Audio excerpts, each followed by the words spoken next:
আসসালামু আলাইকুম। Village recipe by রিশার পক্ষ থেকে ঈদের সবাইকে অনেক অনেক শুভেচ্ছা। আজকে আমি একটি ছোট্ট ব্লগ শেয়ার করব। ঈদের দিনে আমি কি রান্না করলাম, কি করলাম, আমার মেয়ে কী করলো সেইটাই আপনাদের সাথে একটু শেয়ার করব। এই যে তাকে রান্না করে এনেছি, সে খাবে না, মোবাইল দেখবে শুধু। তো এখানে আমি জিরে বেটে নিচ্ছি পাটায়। আমি আজকে গরু মাংস রান্না করব। আগে আমাদের দাদি নানিরা যেভাবে ঈদের দিন গরু মাংস রান্না করতো ঠিক সেভাবে। এটা দ্বিতীয় দিনের রান্না, দ্বিতীয় দিনের ব্লগ।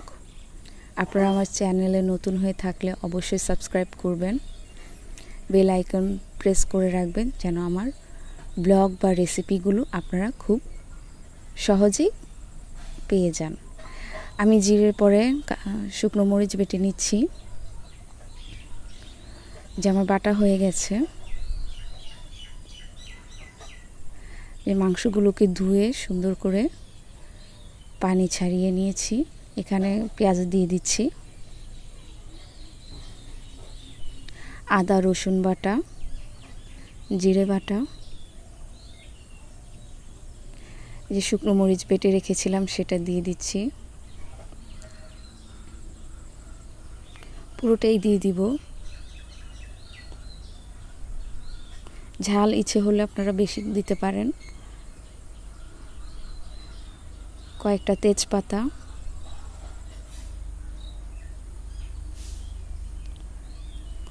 এটা আমি ঝোল ঝোল করেই রান্না করব, কারণ পিঠে দিয়ে খাবো সেই জন্য।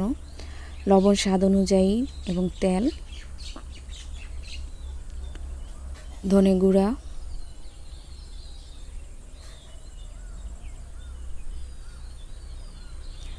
হলুদ গুঁড়া,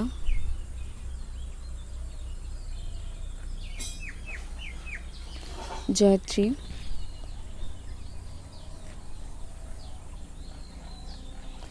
এখনটা হাতে ভালো করে মাখাবো।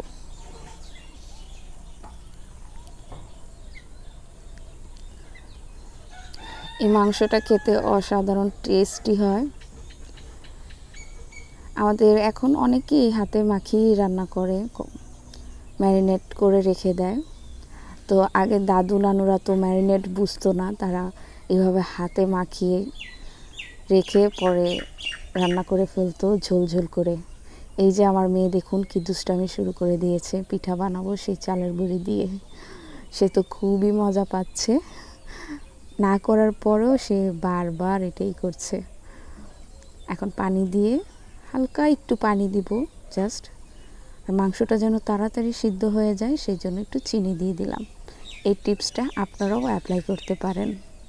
এখন আমি একটা বসিয়ে রাখবো কিছুক্ষণ, আমি চুলায় আগুন দিইনি। এখন আমি পিঠার প্রসেসটা করব। পিঠার প্রসেসটা যদিও আমার আপু করছে, মানে আমার ননদ, সে করছে। প্রথমে চালের গুঁড়িটাকে হালকা একটু পানি দিয়ে ভালো করে চারপাশে লাগিয়ে নিল। এখন হালকা এটা মাখিয়ে নিবে। আপনারা যদি এই প্রসেসটা ফলো করে পিঠা বানান, অবশ্যই আপনাদের পিঠা ফুলবে এবং খুবই সফট হবে। এই যে অল্প কিছু পানি দিয়ে সেটাকে কিছুক্ষণ রেখে দিবে, যেন এটার ভিতরের সুজিটা যেটাই থাকে সেটা যেন নরম হয়ে যায়, দানা দানা যেন না থাকে। এই যে আমি চুলায় আগুন ধরিয়ে দিয়েছি। মাটির চুলার রান্না তো এমনিই অনেক অসাধারণ হয়, আর গরুর মাংস অথেন্টিক স্টাইলে আমার কাছে তো খুবই ভালো লেগেছে। আপনারা বাসায় করবেন, রেসিপিটা ট্রাই করবেন, দেখবেন আপনাদের কাছেও অনেক ভালো লাগবে। এই যে কিছু পানি দিয়ে রেখেছিল, সুজিটা কিছুটা গলে গেছে, চালের ইয়েটা ফুলেও গেছে। এই ফাঁকে আমি মাংসটাকে একটু লেড়ে দিব।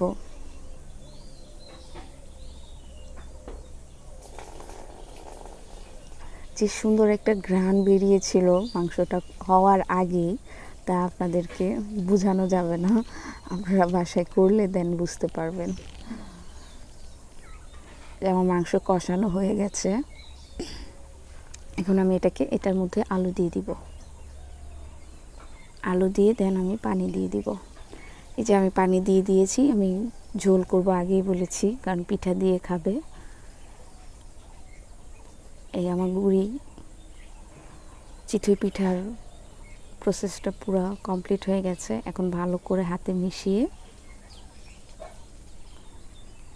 দেন চুলাই দিবে। এই যে একদম হয়ে গেছে। করে সে মানে কাইটা করে আমার আপু একটু দুষ্টামিও করতেছিল যে বলক এসে গেছে। ঝোলটা পরিমাণ মতো হয়ে গেলে আমি এটা নামিয়ে ফেলবো। এই যে এটাকে বলে খাজ।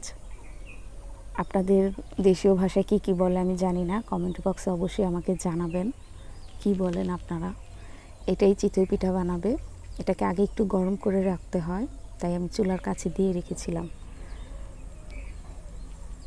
এই যে পিঠা হয়ে গেছে, দেখুন আমার মেয়ে খাচ্ছে। তাকে হাতে দিয়েছিলাম, সে হাতে খাবে না, সে এই কাঠিতে বাজিয়ে খাবে বলতেছিল। এই বাচ্চাদেরকে দেখে যেভাবে সেভাবেই ওগো করতে চায়। এখানে আমাকে ও বলতেছে আম্মু পিঠা অনেক ইয়াম, অনেক মজা। এই যে আমার মেয়ের ঈদের দ্বিতীয় দিনের ড্রেস, অবশ্যই হেভি ড্রেস ছিল, আমি গরম খুব, তাই একটু কমফোর্টেবল ড্রেস পরাতে চাচ্ছিলাম। বাসায় মেহমান, তাই ওকে গোসল করাবো। এই যে গোসল হয়ে গেছে আমার পাখির, সে গোসল করে দাঁড়িয়ে আছে জানালার কাছে।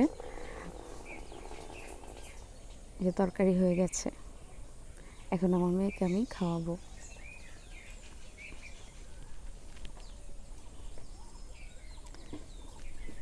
আপনাদের গ্রামে কাদের কাদের এই ওড়ন দিয়ে বাড়া হয় সেটাও আমাকে জানাবেন। এগুলা গ্রামের একটা ট্রেডিশনাল, ভালোই লাগে।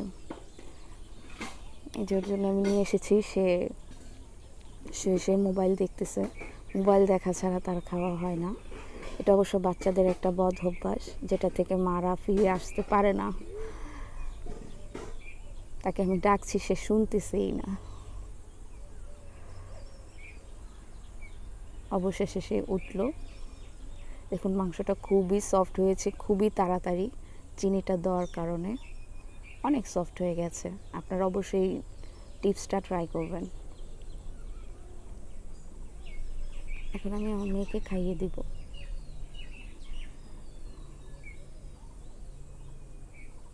ও নিজে নিজে একটা মাংস খেয়েছিল আর দাঁতে বেজে গেছে, সেটাকেই বারবার বের করার চেষ্টা করতেছিল।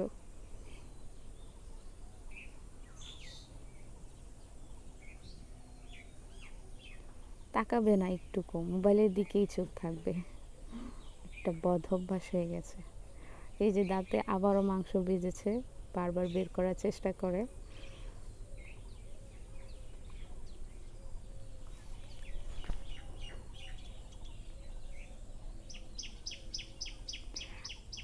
এখানে খাবারের পর ওকে আমি ঘুম পাড়াবো না, সে তার ভাইয়ার সাথে, ফুপাতো ভাইয়ের সাথে দুষ্টামি করবে।